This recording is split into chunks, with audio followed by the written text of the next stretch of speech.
Nothing. Pineapple. No, first thoughts, super relaxing. I can see why people want to do that for that. The weightlessness is kind of weird. What do you want? But not that crazy. If that makes sense? Yeah. I did a lot of things, like moving around and like... yeah, no. I'm not rude.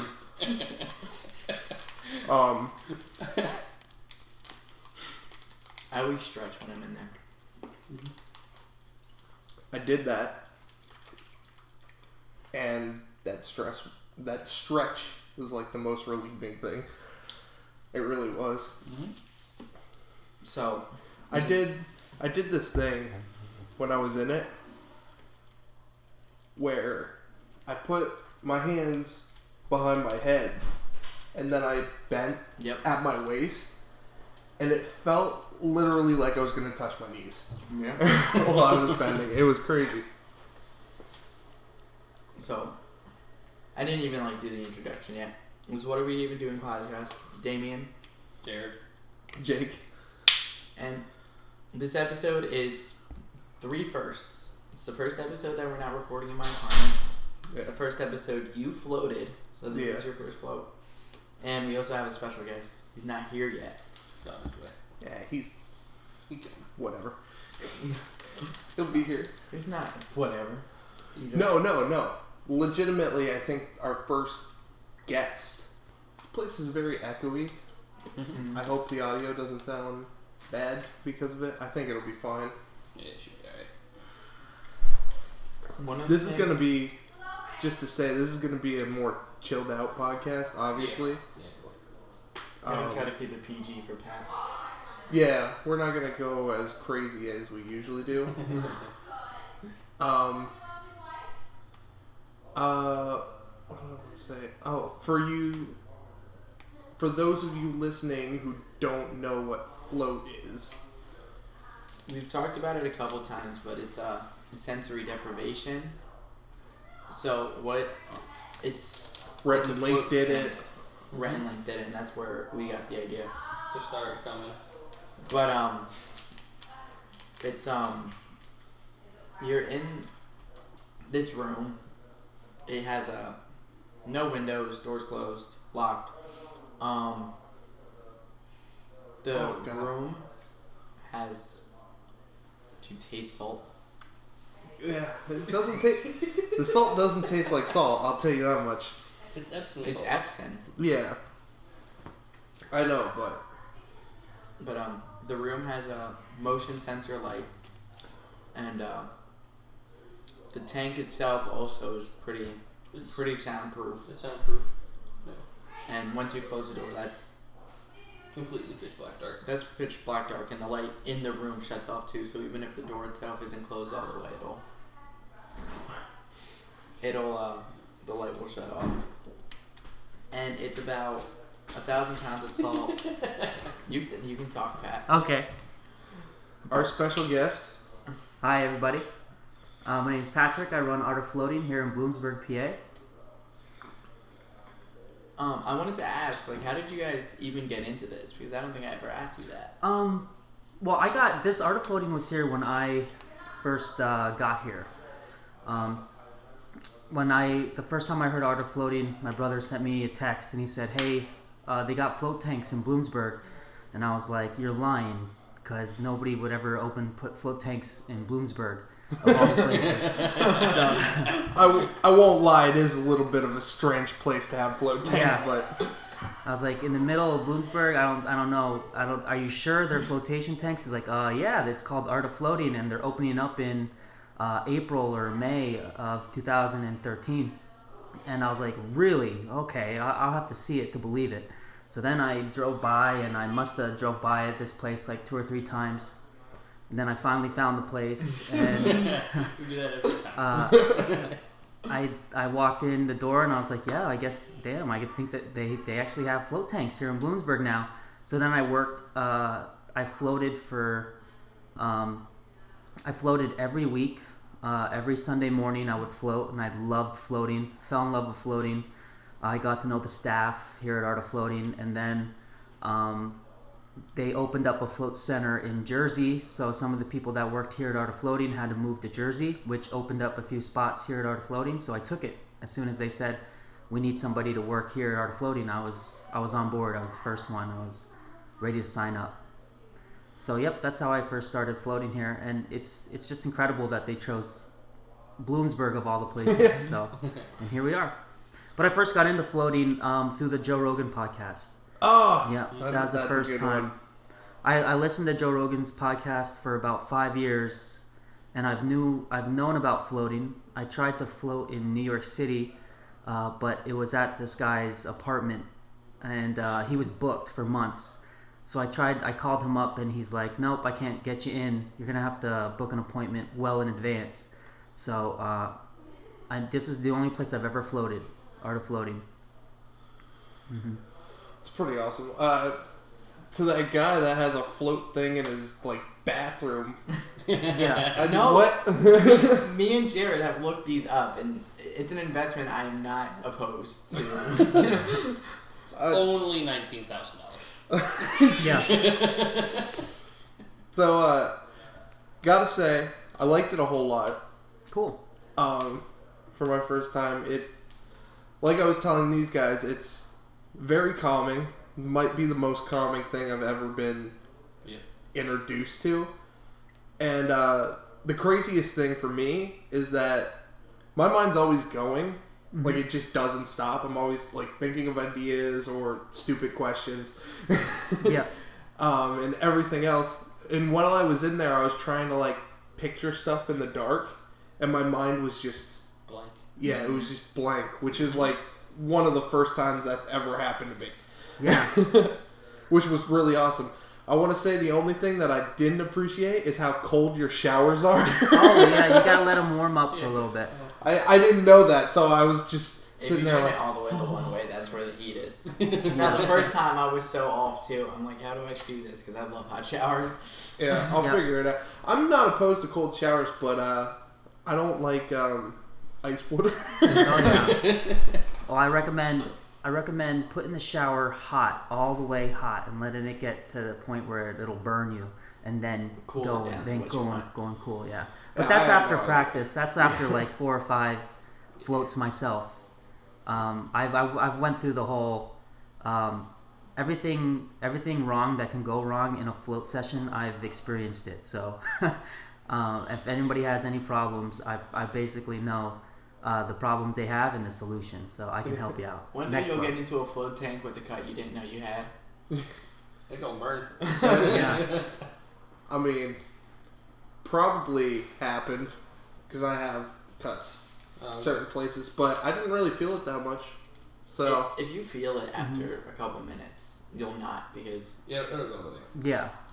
Sometimes the first 10 minutes of a float session is when you start to realize all the nooks and the cuts and the scrapes that you have on your fingers and your hands. Also, I don't know if you guys bite your fingernails, but if you bite your fingernails and you just tear away at the skin, what I'll do is I'll tear away at the skin underneath my nails. The dead skin underneath, Yeah, and then, I just love the act of taking the skin off of my fingernails. But then if you I'm not the only one. My mom thinks it's the weirdest thing. I have a thing where I chew my nails, but I also, I seek out the, cuticles, the little, parts, right next to the nail, and I'll pull those, and I'm like, and then it's just not good. I mess my fingers up. Well, the salt will let you know, too, if you stick your hands, every time I go to clean the tank, I'll stick my hands in the water, and it'll initially sting for, 3 seconds, and that's unpleasant. I did want to ask you, what is, the maintenance of it? Is it exhausting? Actually, it's a lot of fun, actually. I take a lot of care into cleaning the tanks. Me and Jesse, Vanessa, Daniela, Saturday nights or Friday nights at the end of a busy day, which is usually Friday or Saturday, we'll spend about 1 to 2 hours at night cleaning each one of the tanks. They're self-sustaining. If you open up that room, and the people listening can't see it, but if you open up that room right there, you'll see 3 filters on the other side of the wall. So each tank is constantly being filtered with a state-of-the-art filtering system. They have UV lights. The water's passed through UV lights, which helps kill anything that's trying to live in that salt water. Plus the salt keeps the water clean itself. But every Friday, Saturday, we'll get into those tanks and we'll just clean and scrub, and we'll look for dirt and anything that the filters don't pick up. We'll just we'll blast some music in the tank office, and we'll just party. It's like a cleaning party. So it's a lot of fun. I mean, we take a lot of care into these tanks because each one is like, we call it the showroom. Each tank room is a showroom, and our tanks are like the car that's on display. Except it's not a car, it's a tank. Yeah. I mean, we wipe it down like it's a car, and we look for all the dirt and try to clean all the spots that the naked eye can't see. Yeah. So we really do take a lot of care into cleaning these tanks. I mean, the last thing we want people to think is that they're floating in someone else's bath water. Yeah. So we hear that a lot. So we take so much care of these tanks. It's crazy. That's awesome. I mean, Yeah. You made cleaning out a tank sound like a party, and I Yeah. really appreciate that. Well, I know I have Damian on Snapchat, but something that we just started doing was we're going to start Snapchatting a lot from Art of Floating, just so that people can see and take away all the mystery. You know, we don't want anybody to have any questions. We just want to show the world how we do it, what we do, and how we do it. So, yeah, That's I think always Snapchat's a good idea of spreading that news. Yeah, I'd say go for it. Anything media-wise usually is great.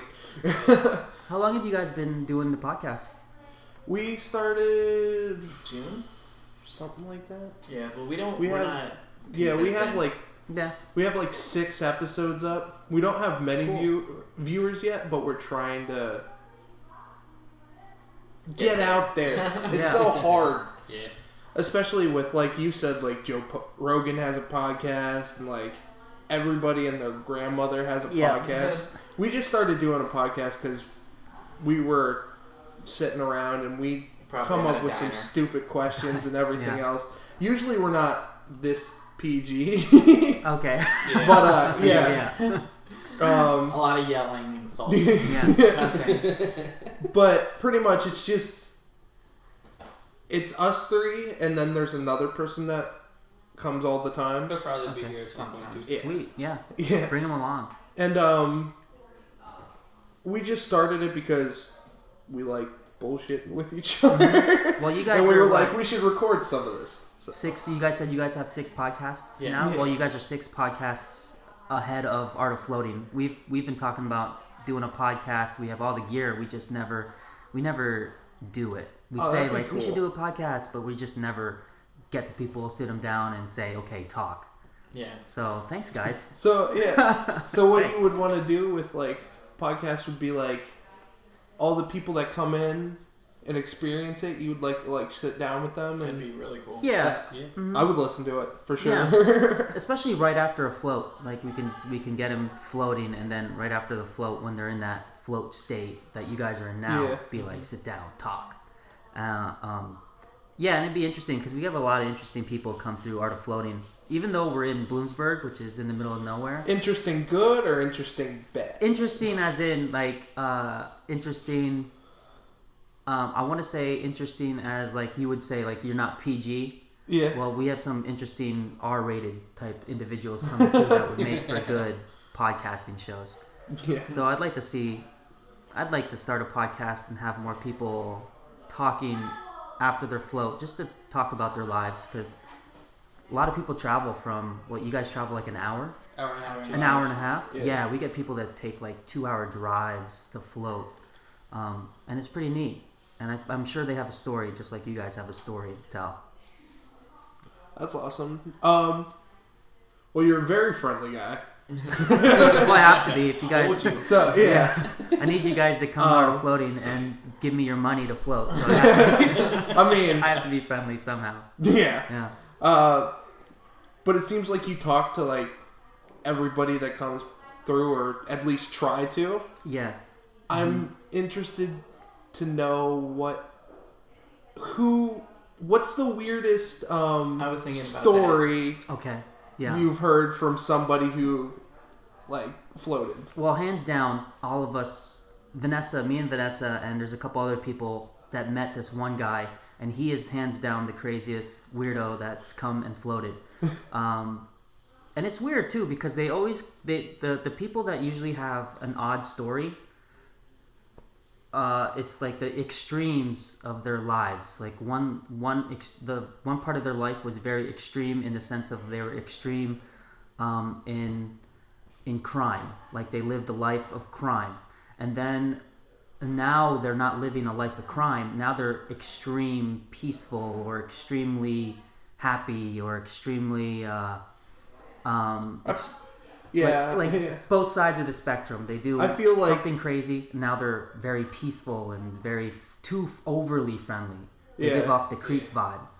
But this one guy came in and he was super friendly, but his eyes had that weird look, like crazy eyes. I'm sure you guys have seen people with crazy eyes that kind of freak you out a bit. This guy had them. Yeah, a couple. And he eventually told us about how he was like a born again something, just very peaceful, found God, all this great stuff. But then he went and told us about his lifestyle as a hitman for the New Jersey mob. Jeez. And how he'd talk about how super friendly and nice he was because he lived a life where he had to kidnap people and dump bodies and that's not necessarily the conversations we want to have with our clients. Yeah. But that's where the conversation goes. Because now you're an accessory. It's like, okay, do I have to report this? Do I have to tell the cops that you came by? Do I? It's all right. He didn't say his name, so we're good. Yeah. But yeah, he never came. He floated once, and he's never come back, which I think is a good thing. Yeah, I kind of makes me wonder what happened during the float. That he was like, I can't do it anymore.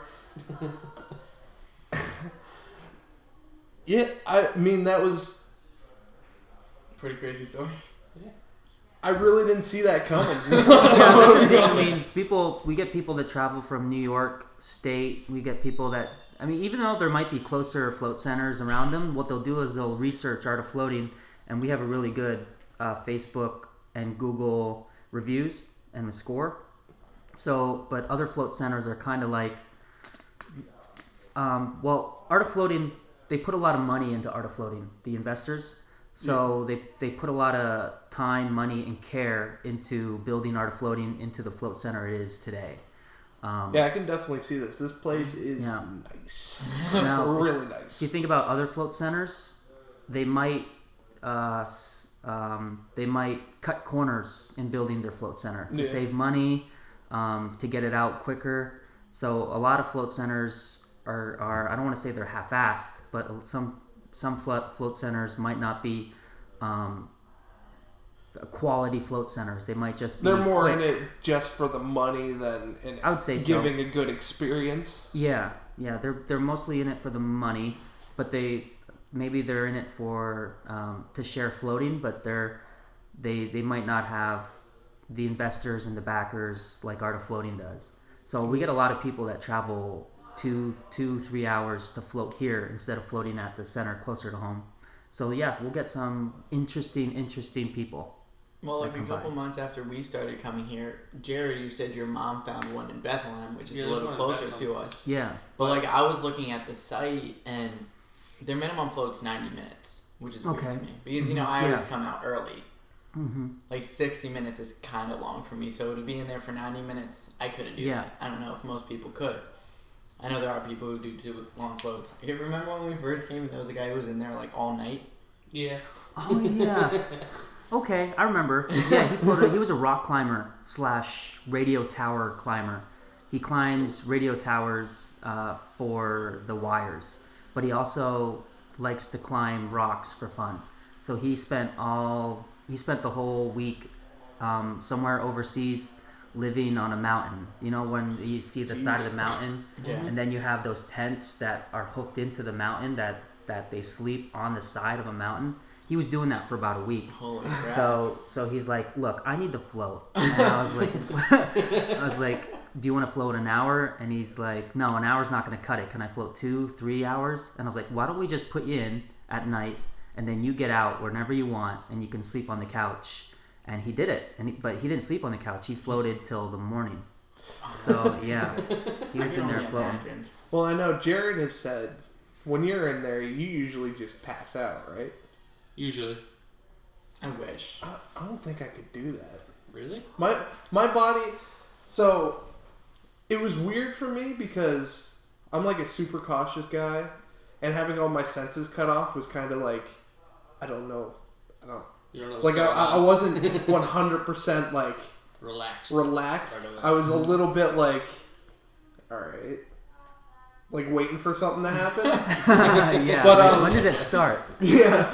But my posture is also not the greatest. I have a curve to my back and everything. So I was laying there and I was like, this is a good position. And then I'd move it a little bit and I was like, oh, this position's really good. But I'm stretching my muscles so I can't stay in it. So I kept like going back to the other positions.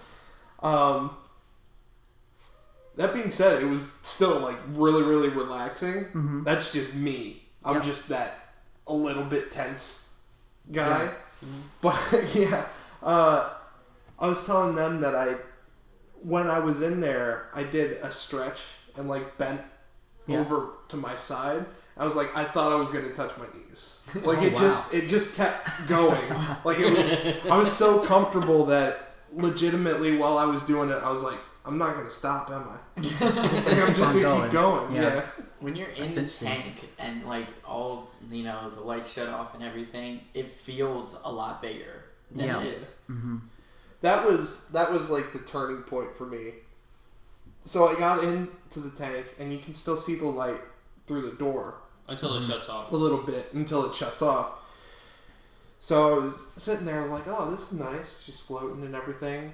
And then the light shut off. And I went, oh. It's just like, I guess for me, I'm more of a visual type of person. Because as soon as the light shut off and it was complete darkness, I was like, all my senses are gone. Yeah. Did you like that? Was it weird at first? Yeah, it was weird at first because my eyes did this thing where like, I don't know if anybody else has this, but when it's like supreme darkness, like can't see anything. See your hand in front of your face. Yeah, there's like little colored dots. Oh yeah. Yeah. So I had that going, and then it just stopped, and I was like, I forgot if I had my eyes open or closed at that point. Yeah. That's interesting. Yeah. Some people, the thing about 90-minute floats is, for a first-time floater, 90 minutes might be a little extreme. Yeah. But sometimes people have to justify the price of the float. So they might think if a float is more expensive, then we can justify it by saying it's a 90-minute float. You're getting more time for your money. Yeah. But a lot of floaters, especially their first time, they don't want to be in the tank for 90 minutes. So 30 minutes or even just 60 minutes is enough. Yeah, I felt the hour that I was in there was like perfect timing. Mm-hmm. Yeah. And then once you work your way up to it, you work your way up to a 90-minute float. Like maybe after your 5th float and you're in there and you feel amazing and then the light turns on and you're like, oh man. Yeah. Once you have that, once you say, oh man, I'm not ready to get out, then you move on to like more time. We did a 2-hour float. Yeah, we've done a 2-hour float before. Oh yeah, nice. If we lived closer, I definitely wouldn't mind doing 2 hours. The problem with me doing like 2-hour floats is like I float and I want to sleep, but I end up falling asleep in his car. So then I can't sleep in the tank. You fall asleep on the way up here? Yeah. Okay. I am curious, has there ever been a time, because when your time's up, there's a light in the tank that comes on and lets you know. Which I thought was going to like blind me. It really didn't. Oh, was your head by the door? No. Okay. No. I was actually going to ask you guys that. Is your head by the door when you... No. Okay, just making sure. My feet are by the door too. Okay. I just wasn't sure if anybody laid the other way. I really wanted to ask that because when I originally got in it the first time, I was like, should I lay like head towards the door, or should, because I figured it this way, it would be easier to get out of the tank if my head was by the door. But then I was like, it'd probably be more immersive if I was in the back. Mm-hmm. I don't know why I thought that, but... Well, we've had people float. What we usually do is before we tell people, or when we give people their orientation before their first float, we say, it's best if your head is by the light and your feet by the door. Yeah. Because we've had people who want to get out of the tank before the light turns on, which is normal. So what they'll do is they'll sit up, and as soon as you sit up, you just have to reach for the door in front of you. But we've had some people who would float with their head by the door, and then when they sit up, they would reach in front of them and touch the wall, the other side of the wall, and just lose it. They would freak out. They'd be like, "Oh my God, I'm locked in. There's no door in this thing." So that's to save people from freaking out before the light turns on. Is we tell them, why don't you float your head down that way and your feet this way? So if you need to come out, you just have to sit up, and then the door's in front of you. So we've had some people get lost in the tank. They think that they somehow did a 360 during their float. So they'll even sit up, and even though the door is in front of them, they'll think that they've spun around, and then they'll turn around, and then they'll reach for the wall. And then next thing they know, there's no handle, there's no door because they're touching the other end of the tank, and then they freak out. So just a precaution, we tell people, why don't you float with your head that way and your feet this way? So if you need to come out, just push the door in front of you. That makes sense to me. I wanted to ask you, has there ever been a time where whoever's in there's time is up and they just didn't come out? Oh my God. All the time. I've fallen asleep in there, and like I woke up and the light was on, and I came out, and I'm like, how long was I out? So what is your... what do we do? The steps to get them out. Well, first, we always, whenever some clients will say that, they'll say, what if the light doesn't wake me up? And we're like, well, then stay asleep. We like it when you fall asleep in the tanks, because if you fall asleep in the tanks, then you're comfortable and you're enjoying your float. So feel free to fall asleep in the tank. Feel free to miss the light. So first off, we say it's fine if you fall asleep.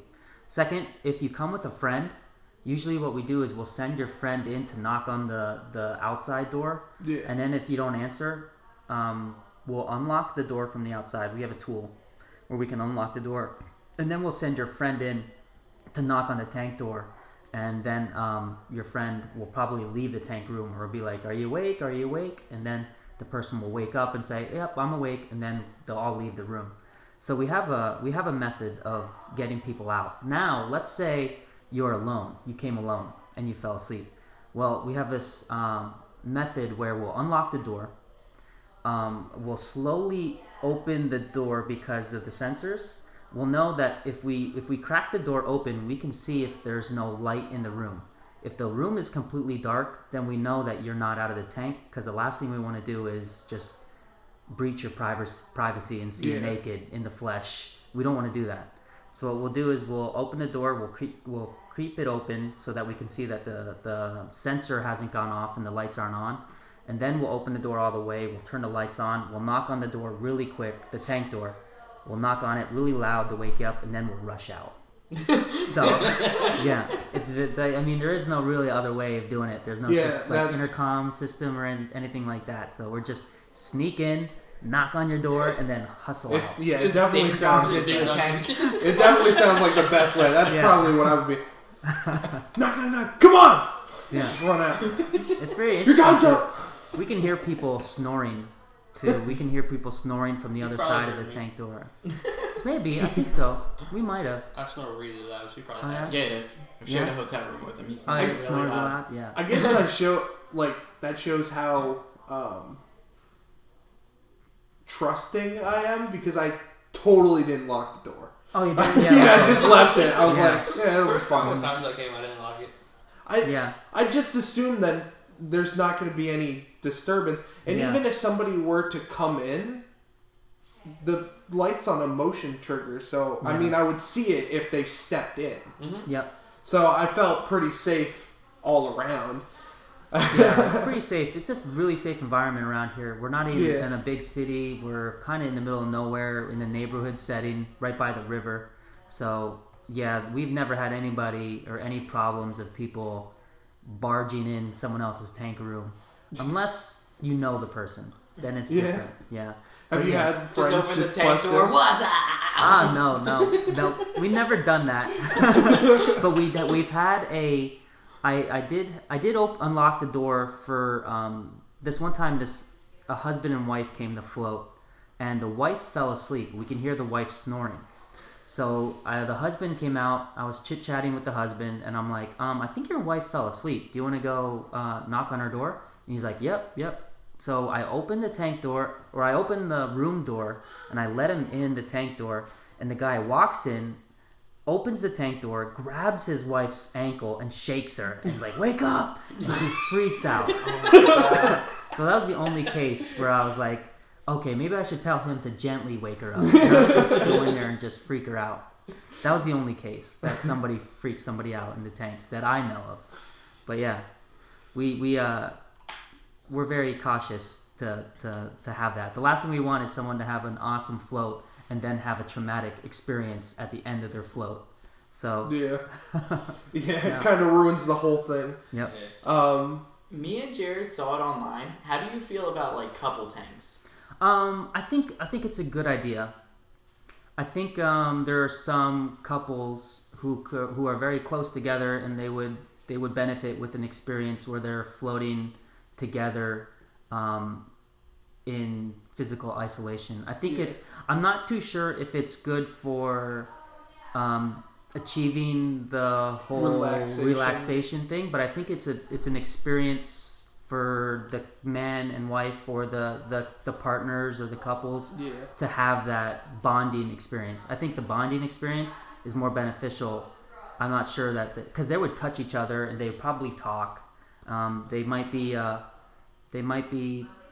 having some type of conversation or anything else. I'm not sure about being intimate in the tank with the floating. I'm not sure how that would work out, but I know that they do have couple tanks in the market, so I'm for it. I'm not sure how. I don't want to be like.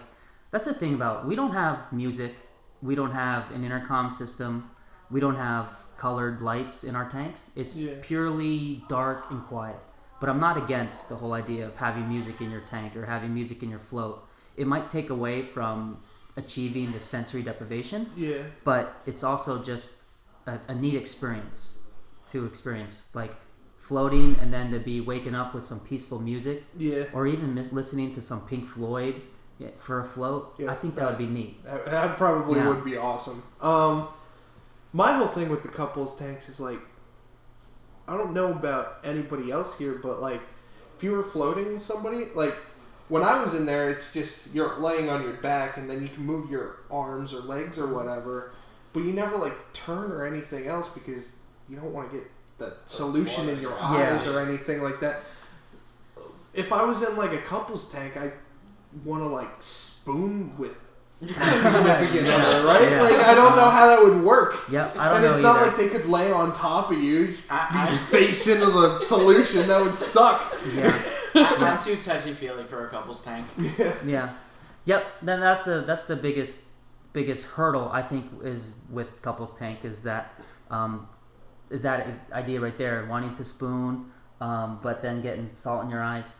I think it just kind of ruins the moment. I think it's a couples tank would work well for parents who want to float with their autistic child or a child that is very hyper or hyperactive. I could see that. Then in that case, I'm all for it because then it's like it's beneficial. It's beneficial for somebody who might be autistic or who might be super ADD. That definitely sounds like a better use of the couples. Yeah. Yep. And even if like a parent is really into floating and then their child wants to try it, I don't think that I would trust the child alone. Like what would happen? Because I had this instance while I was in there where like right here, like right in the corner of my eye, started to itch. And I went, I really want to itch that. And then I went, I can't because my hands are covered in solution. What I always do is like I'll lift my hand and I'll shake it for a little while and then I'll just go like that. Nice. That wouldn't work for me. And also, there's no video, so what he did was he shook his hand and then took his the top side of his thumb and just slowly rubbed. That wouldn't work for me because literally my body was covered because I kept moving into different positions. My entire arms, my entire legs. The only part of me that wasn't covered was my stomach and my face. Yeah. Mm-hmm. He's Damian's got some. He's floated a while, so he's after you rack up certain amount of floats, you start to develop skills, and some of those skills might be scratching certain parts of your body without getting salt on it. So what his shaking of the hand and all that. Yeah, it's something that he's developed. I think over the span of how many floats have you had? Oh, I don't know. Yeah, it's been at least 15. Yeah. Also, being able to just blow, blow from your mouth to your eye, that's a skill that you'll develop after so many different floats. You'll also just develop forget about it. Forget about it, yeah. It's that itch is not there. The itch doesn't exist. That's what I did. Oh, yeah? Nice. Yeah, right. I was just yeah. That's what I do with the stinging from the cuts. The cuts? Okay, so, yeah. Mm-hmm. While I was in there, I wanted to try a bunch of different things, and not in a weird way. Yeah. I wanted to try the just hold still and literally all your senses are gone. And then I also wanted to try to heighten my senses. Mm-hmm. So my touch and feeling, I tried to heighten by, I kind of shifted in the tank. Mm-hmm. And that was a really, really cool experience. Yeah. Because I don't know what's up with that solution. But when you're completely still, it's it gets super hot. It gets hotter the longer that you're standing still. And then when you move, it's a constant breeze. So literally there was a point where I was in there and I was at one side of the tank and I just pushed a little bit and I slid all the way to the other side and then pushed a little bit and I just kept doing that over and over again. And I was like, this is awesome. And then and then I also had apart from relaxing, the tank itself is just really fun to be in. Yeah. It's really neat. I also had a thing where I hit my foot off of the side, and then it kind of spun me. Yeah. Not 360, obviously. It feels yeah, it really does. It does feel like it's a 360. And then I would hit my elbow because I had my hands behind my head. That was my favorite position while in there because it put my head up just a little bit, gave me that little look, but it was still complete darkness even though I knew the door was right there. Because I had done that before the light shut off, and I saw the door, and then the light shut off, and I was in a different position, and then I did it again, and I was like, oh, it's just completely gone. Nice. But yeah, it just kind of felt like I was swirling. Yeah. Until I hit the side, and then I was like, okay. And then I did it again, and it just felt like I was swirling the other direction. It was awesome. That's neat. It's a neat experience. Some people talk about... they'll float and they'll say, I was spinning the whole time just waiting to touch the side of the tank and I never touched the side of the tank. Yeah, I definitely felt that while I was doing it. There were a couple times where I pushed off, or at least I thought I did, but I only pushed it a little bit and then I stopped right in the middle. And you thought you were still spinning? I thought I was still going. Mm-hmm. The other cool thing that I did was, so you give everybody who goes in earplugs to make sure the solution doesn't go into your ears, obviously. Yeah. And those earplugs are really, really cool. I want a lot of those. Yeah. It's like the putty. Yep. And you just place it over your ear. You don't put it in. Go in your ear. Yeah. Which is awesome because I hate those little the squish foam and push. thing, and you just shove in there. I hate they those grow things. in your ear. Yeah, it's so bad. But I would lift my hand up and just let the water droplets drip into the water. and it sounded so much like water dripping off the roof of a cave. Ooh, cool. I loved it so much that I just kept doing it over and over again. I was like, this is awesome.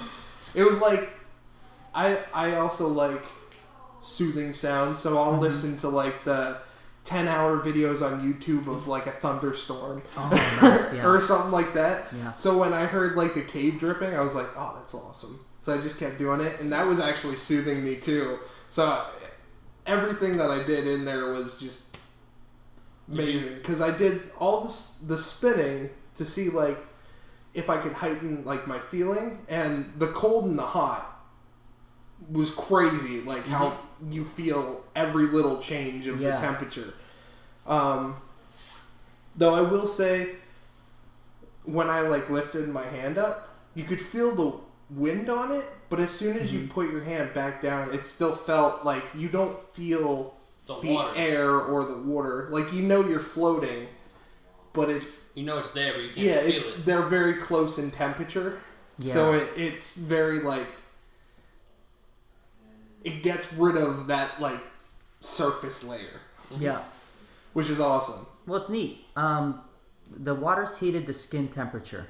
So what we're trying to do is mesh the barrier of, or mesh the place where your skin ends and the water begins. So we're trying to make it seem like your skin becomes the water, or the water becomes your skin, or the water and the skin just doesn't exist anymore. It's just heat, or it's just, what we want to do is create an environment where it's just your mind. Playing in the tank is so much fun because it's an environment you've never been in.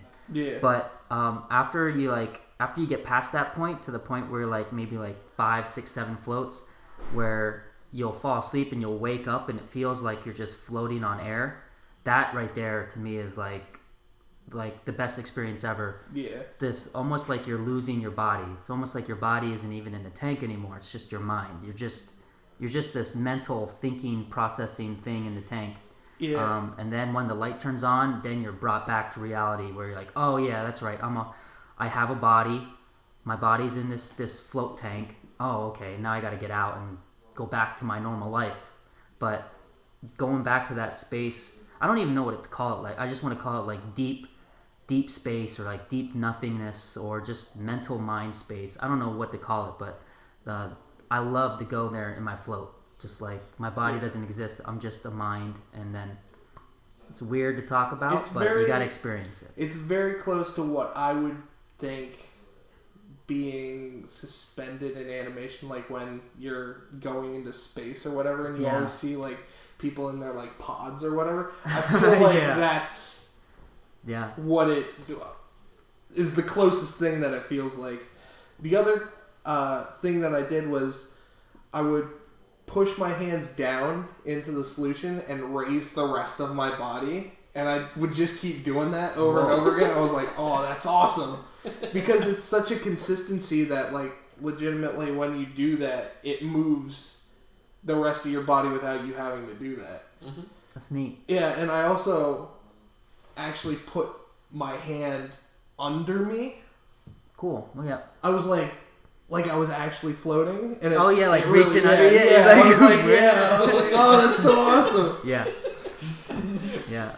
Sometimes I'll put the hands behind me and I'll try to reach in the bottom and put my fingertips on the ground and just like push my body up, like you were saying. Yeah. That's neat. It's almost like I'm doing reverse push-ups. Yeah. In the water. I definitely touched the bottom, and I was surprised at how much solution is actually in there. Like it was probably the length of my hand was how high up I was floating. Wow. Mm-hmm. And I have pretty big hands, so it was definitely like, it seemed like a foot to me. It was crazy. Yeah. Almost. Everybody floats. We'll get people that say, oh, not me. Oh, I won't float. But then once they get in the tank, they're amazed. They're amazed by it. What's that? Our two friends that we brought a couple weeks ago. Yeah.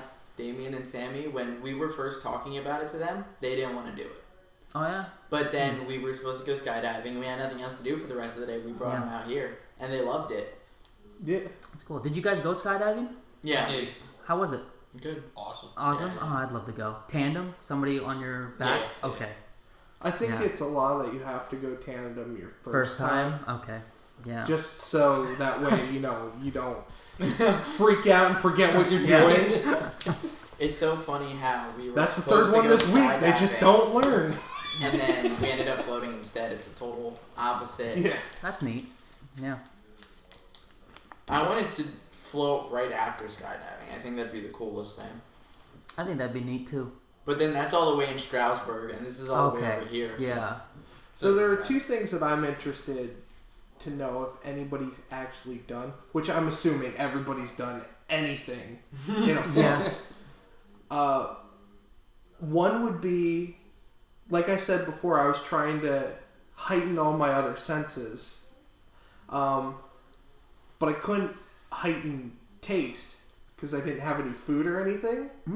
I wonder how it would be like if you held like a bird in your hand while you were getting in there, and then just kept it above and then ate it to see like if it tastes so much better.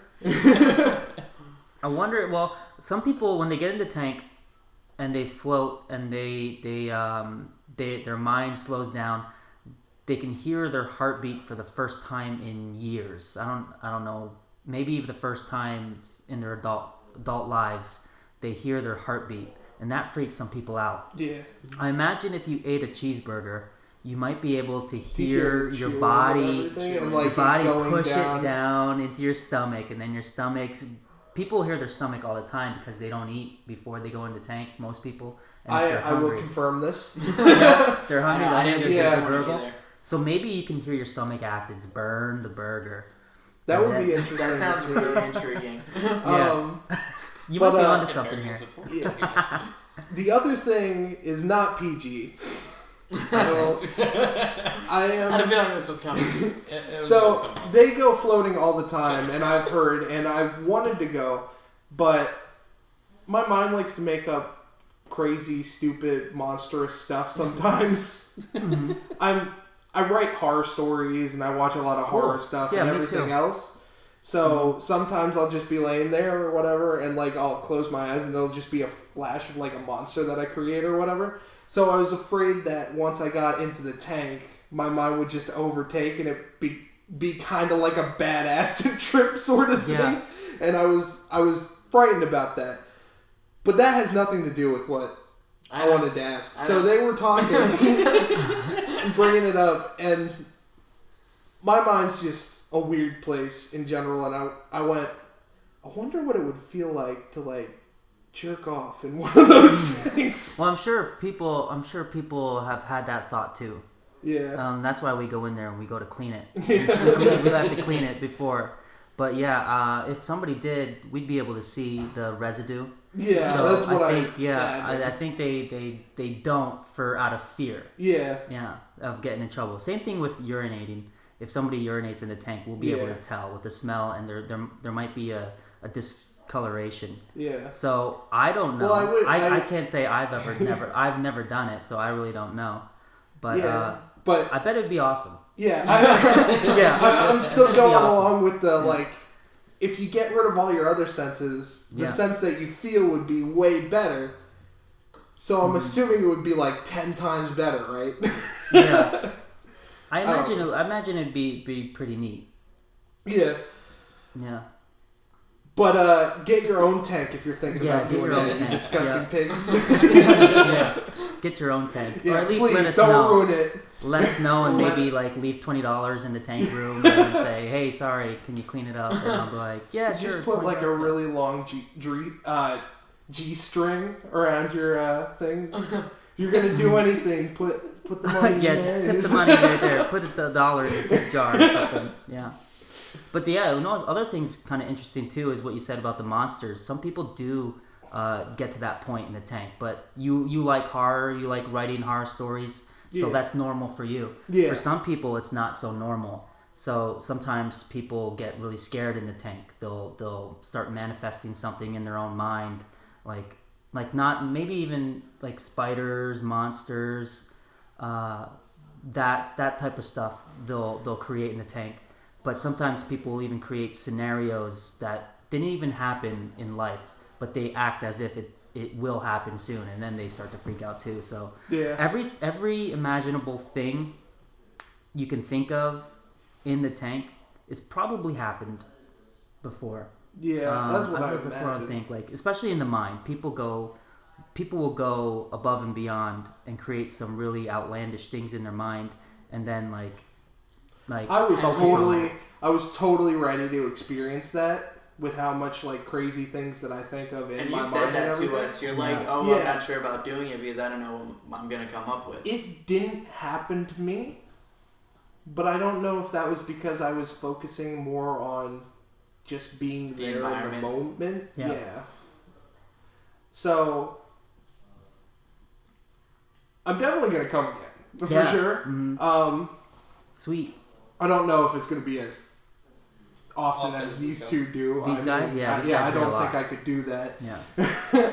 But I would be interested to see the second time since the environment I've been in it before to see if my mind wanders a little bit more. It usually does. The first float is like a feeling out process. It's like you already know what the tank looks like now. You know what the water feels like. You know what the temperature is like. You know that the light's gonna turn on. So a lot of these unknowns are now known for you. So a lot of the unknowns that have been taking up space in your head doesn't have to take up that space in your head. That space has now been cleared for other things and other ideas and other unknowns to become known in the tank too. So like let's just take sex for example.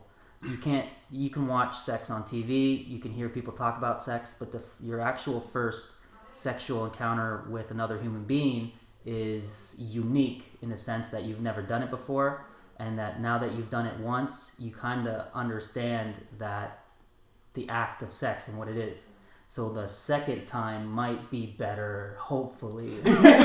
In the perfect world, your second go around might be better than your first. Yeah. So same thing with floating. Your second float may or may not be better, but there's a lot of things that were unknown your first time that are now known.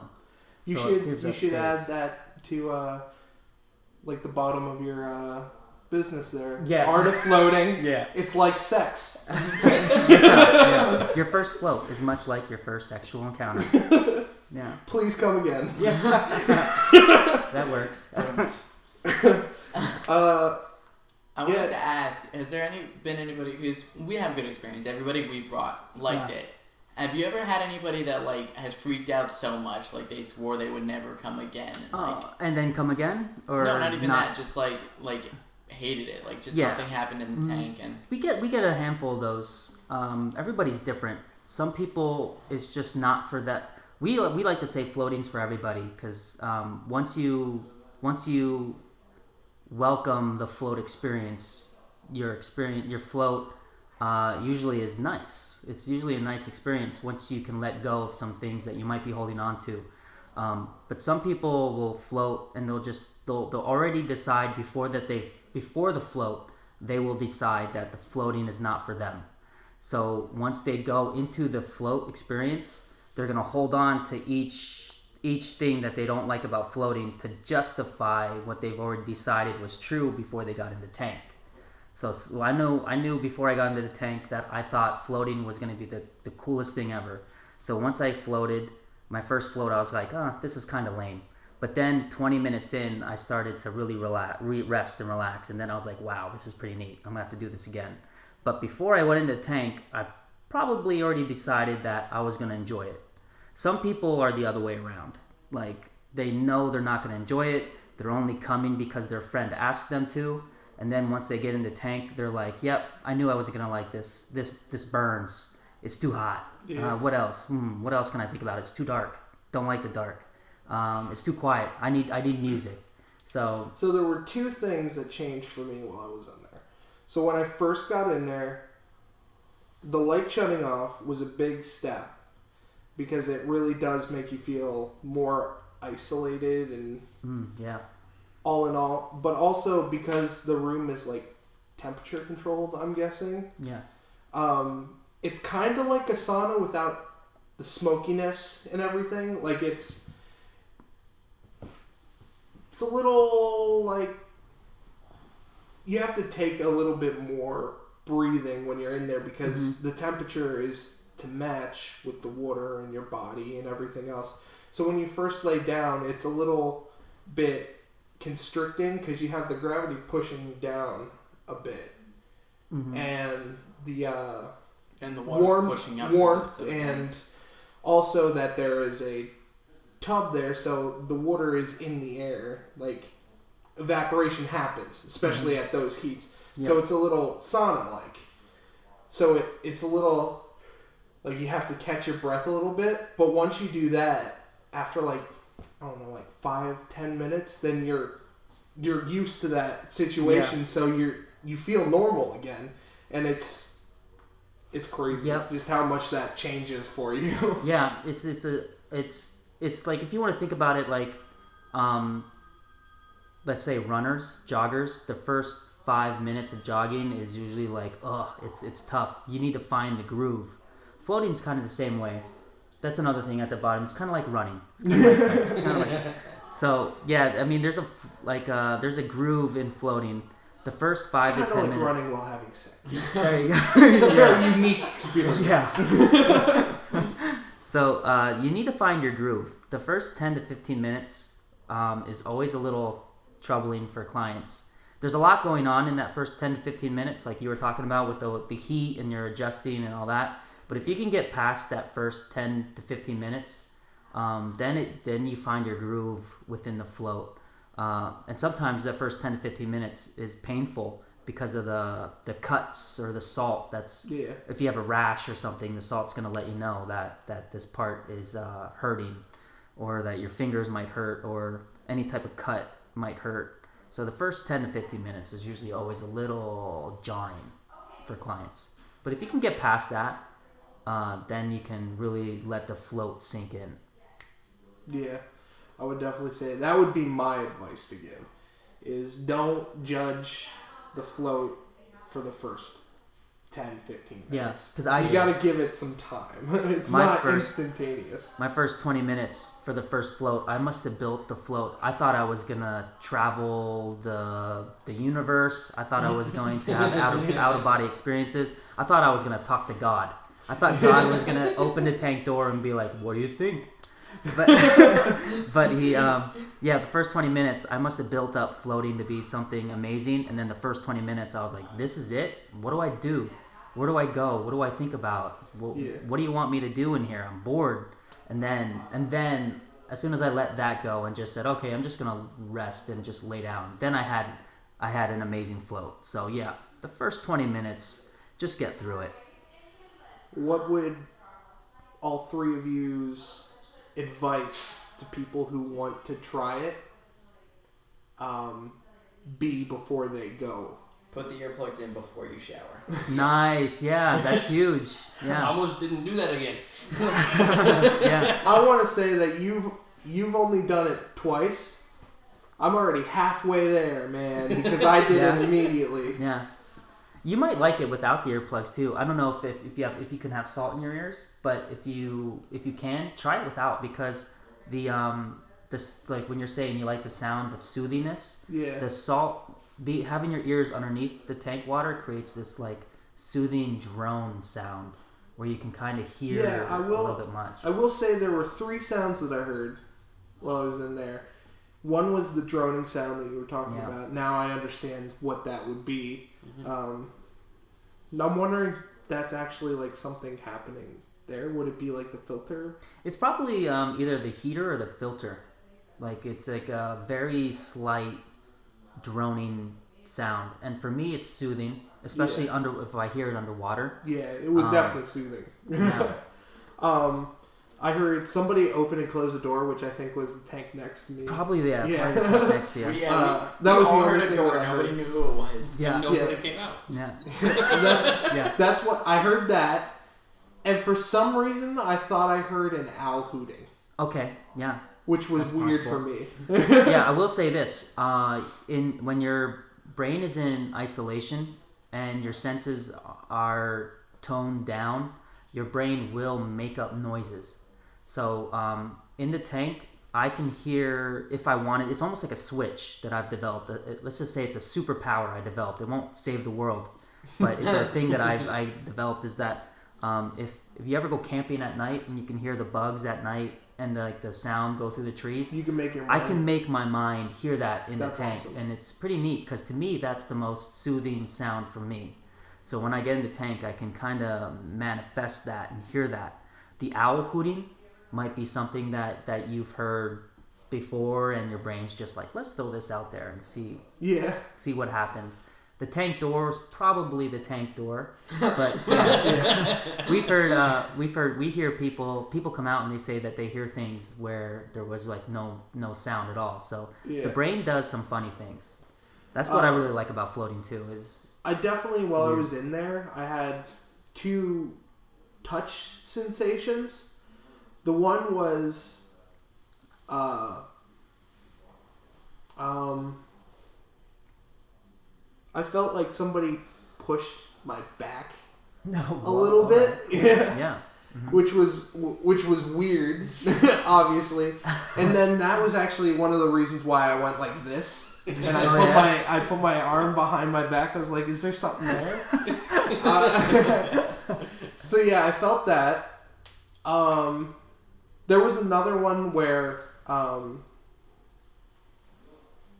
was I going to say? Oh, I just felt bubbles, which I think is actually a thing that happens. Yeah. But the other thing that I couldn't, kept happening to me, and that was weird, was, like I said before, I was moving around, so every once in a while I would push off the wall or whatever. There would be times where I'm laying there, and I was like, oh, I feel the wall on my foot, or whatever. And I'd go to push, and it wasn't there. Oh, man. And I was like, okay. Yeah. I also there was a point where, because I was pushing off both of the walls, like I said before, I had my hand in this position, which is my thumb and my pinky are out, and I had it right next to my hip. Mm-hmm. So that way, when I pushed off the side, I would feel the wall with my pinky. I felt the wall a couple times with my pinky, and then moved my hand, and it wasn't there. That's odd, but it's fun. Yeah.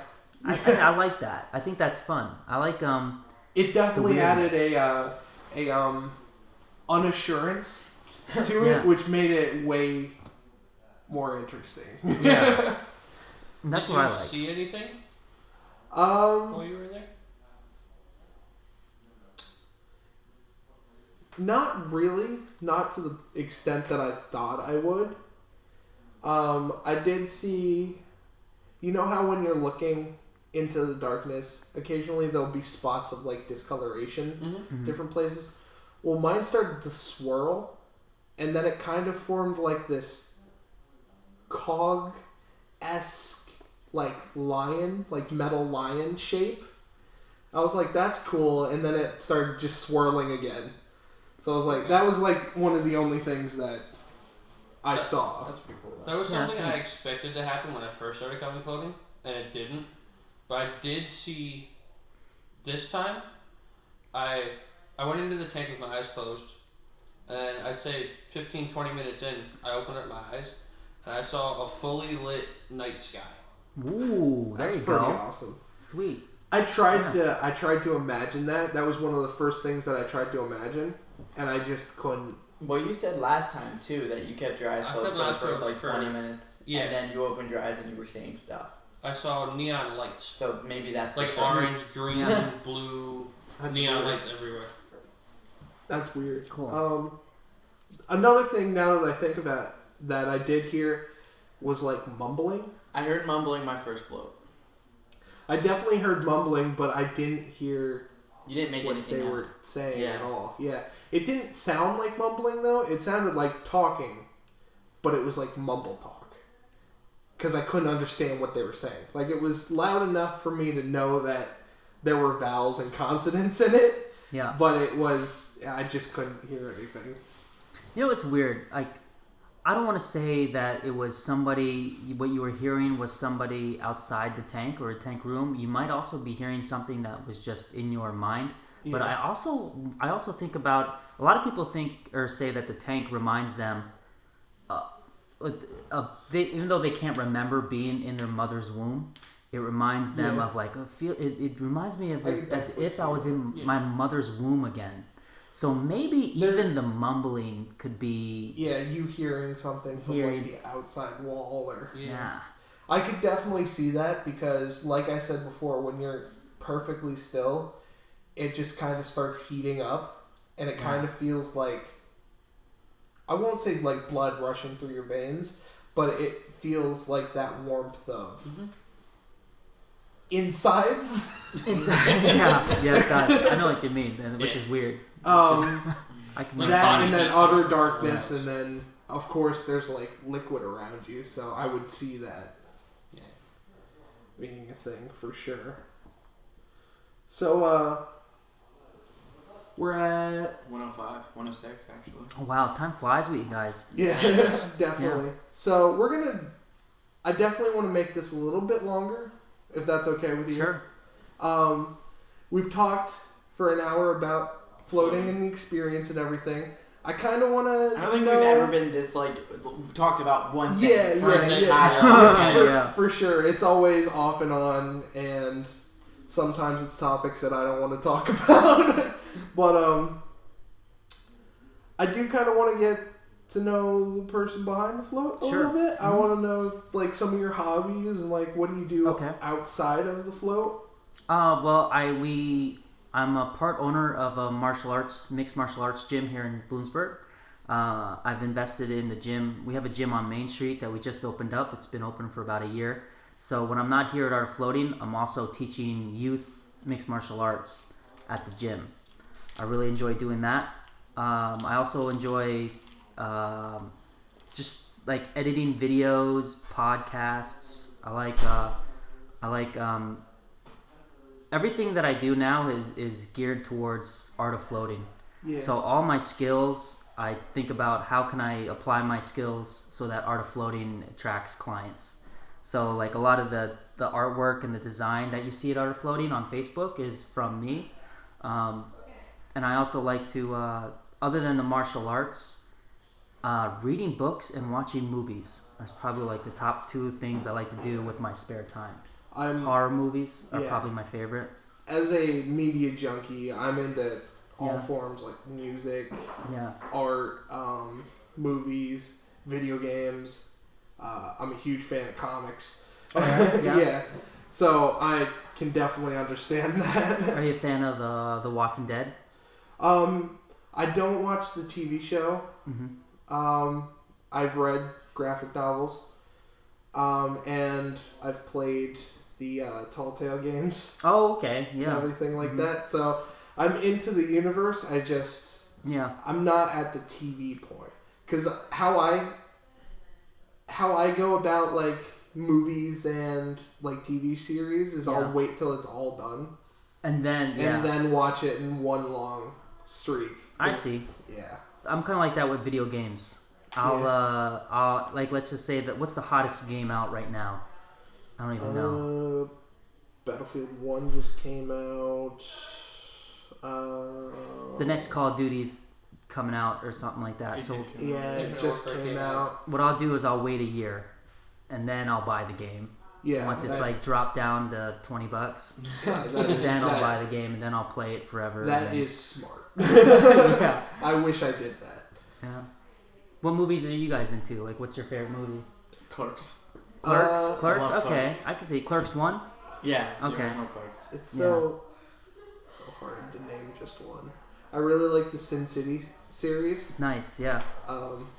Like I said, I'm into graphic novels and comics. One of my favorite movies that came out this year was Nerve. That was really good. Okay, yeah. I didn't see Nerve, but the kiddos rented it. So they were watching it. That looked pretty psychedelic. It was pretty really neat. Yeah. I would probably love that then. We can watch it. I have it on Blu-ray. I watch like everything. Like obviously horror is some of my favorite movies. I really like the Hellraiser series. Oh, cool. Yeah, so I'm into that. I'm into the slashers. I used to be a huge Jason fan. I'm not as much now. Neither am I now. I like slashers so much more than I like the paranormal stuff that they do now. I was a Freddy fan. I liked all of the movies. I saw them I don't even know how much. Child's Play, Chucky movies I was huge into. Paranormal movies are the only ones that kind of still frighten me. Oh, for real? Yeah? Yeah.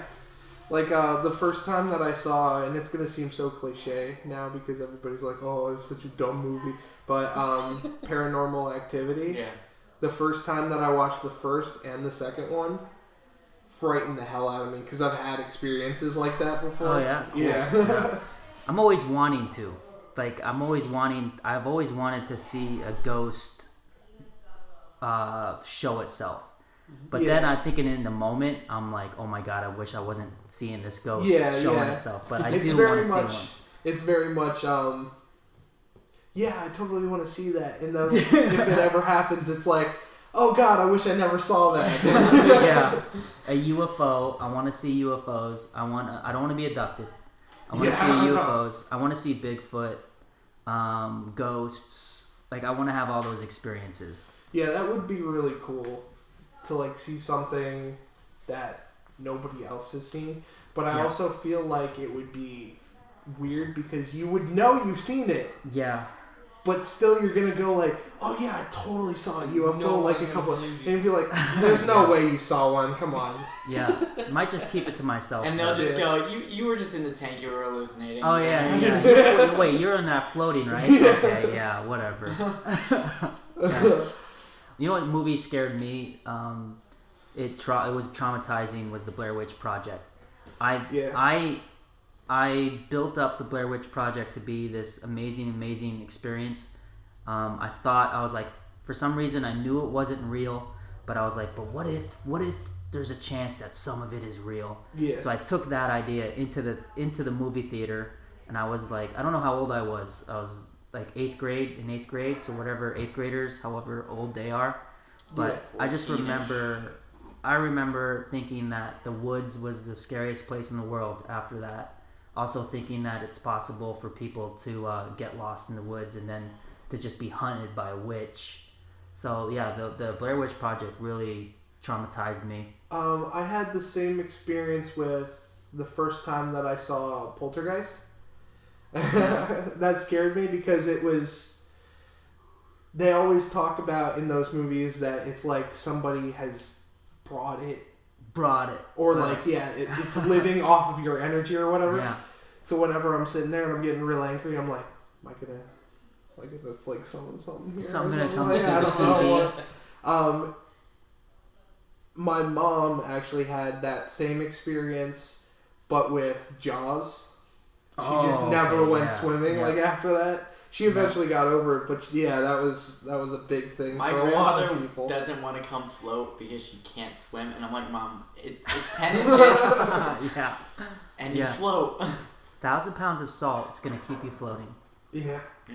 But that's cool. Jaws did that for water.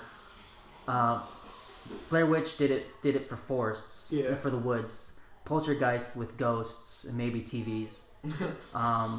Child's Play with dolls. Had a phobia of television. Camping. Killer Clowns from Outer Space for clowns. Yeah. That's another one that scared my mom as a kid. Yeah. What was I gonna say? I hate when I forget things. Yeah. That happens too often. You should take that into the tank.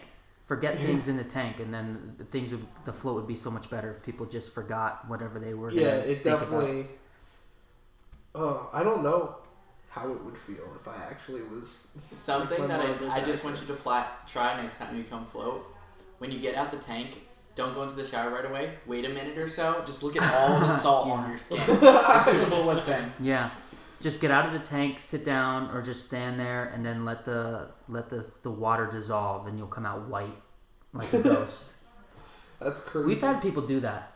They just say no thanks to the shower, and they didn't know that they're still salty, so they just get out of the shower. They get out of the tank. They don't take a shower, and then they just come out and hang here, and then all of a sudden there's salt everywhere that we got to clean up.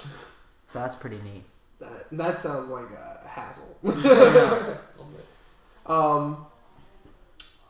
I remembered what I was gonna say. Oh, when the light came on, I was like, all right, it's time to get out and everything. When I started moving, the like drag back into reality of the like, Yeah. oh my god, it was something. So I was like hunched over, and I opened it up, and then I was looking outside, and I just went, oh. Just nah. Yeah. I was like, oh god. And then I started standing, and you still kind of feel like that little weightlessness. Like you're not completely... Gotta get back into it. Yeah. It was crazy. It was definitely an experience. I would definitely tell everybody to try it. At least once. Yeah, right? See if you like it. Yeah, at least once. And if you don't, you don't. But My whole thing is just don't go in hating it. Yeah, Because if you go in hating it, you're not going to like it. knowing what you're going to expect. So you can actually understand what's going on. Yeah. Go into it like a movie you've been waiting for. Don't get your hopes up. Yeah. But also don't think it's going to be crap. Are there any movies you guys are looking forward to seeing that are coming out soon? This would be the time where I would look at my phone to see what's Fantastic coming out. Beasts. I'm not too excited. No? I was never really a Harry Potter fan. I want to But see yeah, Fantastic it definitely looks good though. If I could get a list, that would be great. I've been looking forward to seeing that Arrival movie with the aliens, but I never got around to seeing it. There's another one.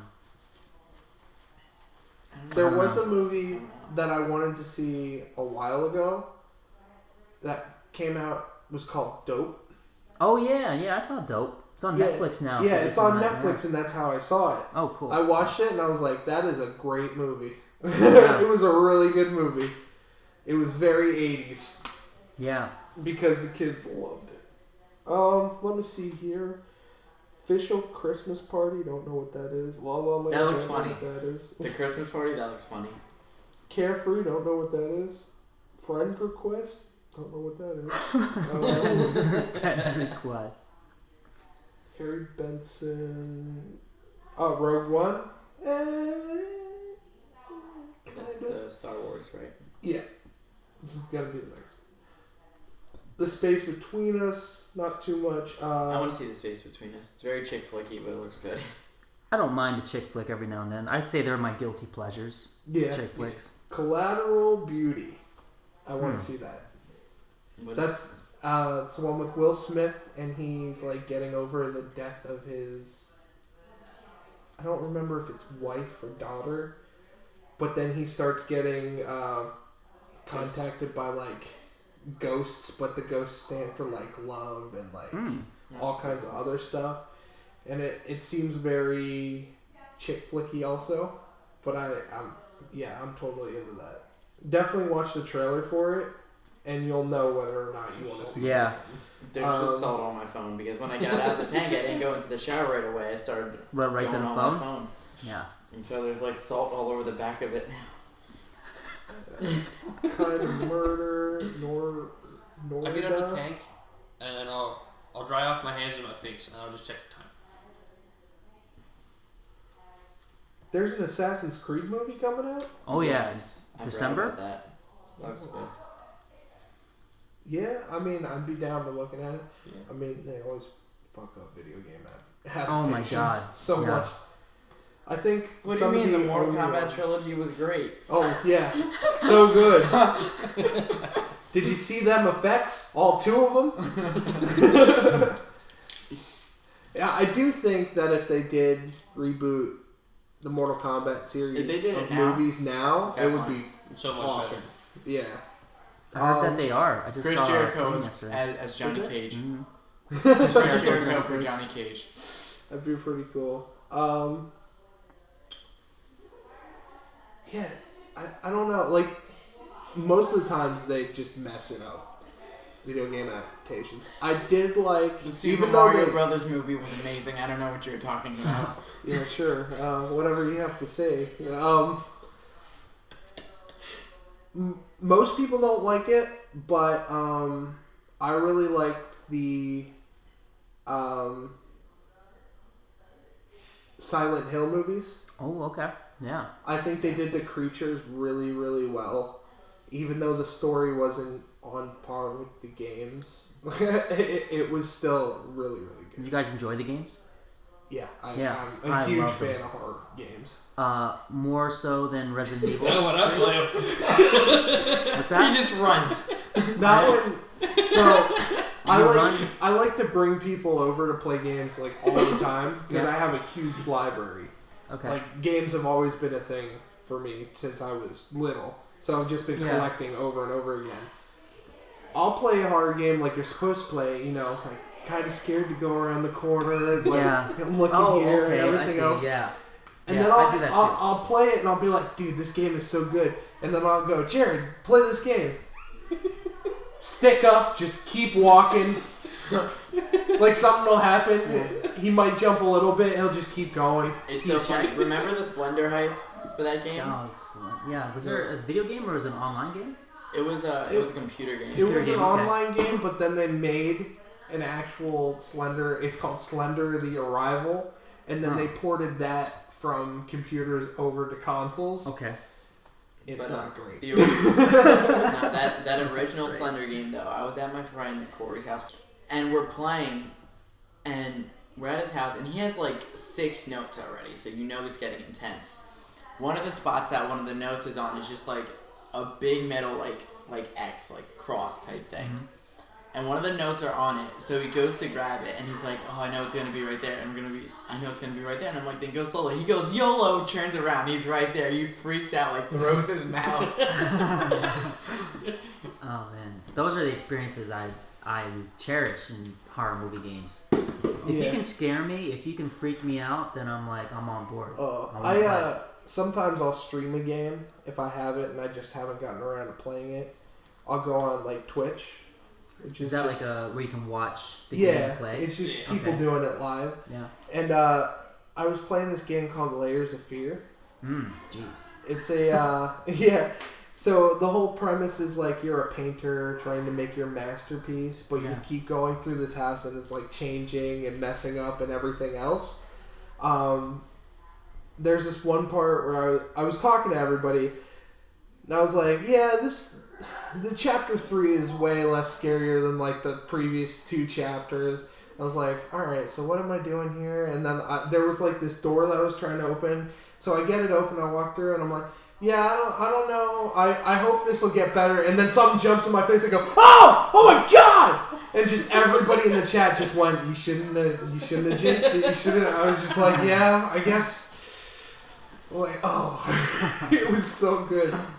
It was a great moment. Do you guys play pranks on each other or try to scare each other? We hit each other. Oh, you guys hit each other? We just hit each other. Okay. I've done a couple of pranks to Jarrid. A couple. But nothing too bad. Crazy. Yeah. The funniest thing that Jarrid's ever done to me was we've gotten close to like car. He's a decent driver. He just drives like an asshole. Okay. So like we've gotten close. We've gotten close to hitting other cars and stuff. But the one day, I think it was on our way up here. Yeah, it was. We're on a ramp. And he was asleep in the car as usual. He's asleep in right? the car, and there's no other cars on the ramp. He just hits the brake. I'm like, Jarrid. He brake checked you. Did he at least put the hand across? Like, no. Okay. He just. It wasn't that bad, but yeah. Yeah. So that's a good one. That's a good one. I like that. He works at McDonald's. Well, they both do. But the one time I came through the drive-thru, and I put on like an old man voice. Okay. And I ordered something like super random, and then I pulled to the front. I've done this twice. I pulled to the front and I was like, "What you doing?" And then he didn't know it was me, obviously. No, he just looked at it and he was like, "God damn it!" Like that'll be like $8.70 or whatever. And then the other time I came through, I did it again, and he just went, "Yeah, it'll be 16, Jake." He totally knew it was me. The twins. When I'm in the back booth and the twins come in, I just, hi, this is Damian. How may I help you? Damian! I'm like, make it quick, please. What do you want? Let's go. When I was working at your store, they'd come in and I just go to the back. He just hides from them. Just leave. One of them used to work with us. The other worked at another store. Okay. And they come with their other brother. And they're just always talking and hanging out the counter and bothering us. So, like, whenever they're there, I'm just, please make it quick. Don't bother us. And then they get their food for here and sit in the lobby for 2 hours. So, at the end of all of our podcasts, we have this tradition where we say a story of either us or someone we know being an idiot. Okay. So I was wondering, do you have any stories that come to mind? Yeah, hear a lot. In the morning, we call it chum chum the tanks. That's just a thing Vanessa uses this word chum chum, and it just means you're just supposed to know what she means. So she's like, hey, I need you in the morning. We have to go and chum chum the tanks. Now chum chum can mean anything at all, but for tanks, chum chuming the tanks means we don't. In the morning, a lot of condensation builds up in the front of the tanks or in the roof of the tanks. Yeah. So every now and then you might have a drop come off Yeah. on that. So we try to prevent that. So we have this tool that we put in the tank, and you're supposed to reach in the tank and then just swish the top of the tank to get all the water to move, so it doesn't drop. But occasionally we'll have those mats right there in front of the tank that you step on. I think you guys have seen it. They're like mats. these, like yeah. But now we have something underneath the mat so it doesn't move. But like once a month, one of us will get on that thing and we'll chum chum the tank and we'll just fall in the tank. So salt everywhere. Oh my god. Yeah. That must be hard to get out of clothes. It's well, we just wash it. We have to soak it in warm water for a long time, and then we have to wash it. Then we have to wash it again to get all the salt dissolved out Now, of when the water. Face plant into the water, does it get into your eyes, the salt water? All the time. Yep, it does. Yeah, God. it sucks. Because you know that you ever do something and then while you're doing it, something that you don't want to happen. And then while you're doing it, you're like, I can't believe this is happening. As if like trying to stop. And you're like, I can't believe this is happening. God damn it. Yeah. Whenever. Like, man, here it comes. So what happens to the rest of the people that are around when that happens? They'll just be doing something, and all of a sudden they'll just hear, ah! Yeah, that's usually the case, and it's usually guaranteed to happen. You fell in again, didn't you? Yeah. Well, at least there's a shower right there. Yeah, the shower. Yeah, that helps. But like, we have to go to the house and get new clothes. But it sucks. We also the shower's right there, and those handles are right there too. So every now and then, when we're cleaning the tank room, we'll just nudge the shower handle, and then the shower will turn on, and then we're soaked. So we get better wet. than the salt water. Yeah, I'll take that. I'll take the shower over the salt water, because There's that like, stuff. Oh man. When I was in there's like 3 different settings for the nozzle too. Have you ever hit it and it's on the like high pressure thing and you're just like, oh god, please? All the time, yeah. We usually keep it on the high pressure all the time. So just hitting it once, you're gonna get soaked. So we'll do that a lot. Clean it here at Art of Floating. We're always wet. Always. That's why we don't wear shoes. No, that's what you put on the bottom of the brochure. Yeah. At Art of Floating, we're always wet. Yeah, always wet. It's like having sex while running. We're always wet. Yeah. That's not sweat. That's salt. Yeah. Well, I'd like to think that we've given you some grade A slogans for sure. Oh yeah. Bottom. Anybody else got stories? I know you two usually never have stories ever. It's also already an hour and a half. But he shared a story. You want to share a story? Well, you guys shared that story. I liked his story about the stopping on the ramp. That's funny. I feel like I probably told that story on the podcast. Actually, yeah, I think that counts for sure. I like your story with the game where you're. Yeah. Yeah. That's cool. That's pretty I've had a couple of things like that happen on streams. I like to play horror games on streams because horror games are just so good to stream because you never know what's going to happen. Yeah, it's like watching a horror movie. Yeah, definitely. Yeah, I don't think I can really think of a story. I've told like so many stories on the podcast. I think there was definitely one where I told like at least 3 stories. But yeah. Well, thanks you guys. Definitely thanks for doing this. And if you do get your podcast up and going, we would love to be on it. Yeah, for sure. Definitely. Do a crossover thingy. Yeah. For sure. For definitely. English isn't my strong suit. Not mine either. I just mumble. I'll mumble words all day. Hope that you pick up on it. Yeah. Well, this has been the WAWED podcast. What are we even doing? Thank you for listening. If you did, all 2 of you. And made it this far. And keep calm and go float. Thanks. First thought. Huh? It was very calming. Mm-hmm. I definitely feel super relaxed right now. Can you English? No.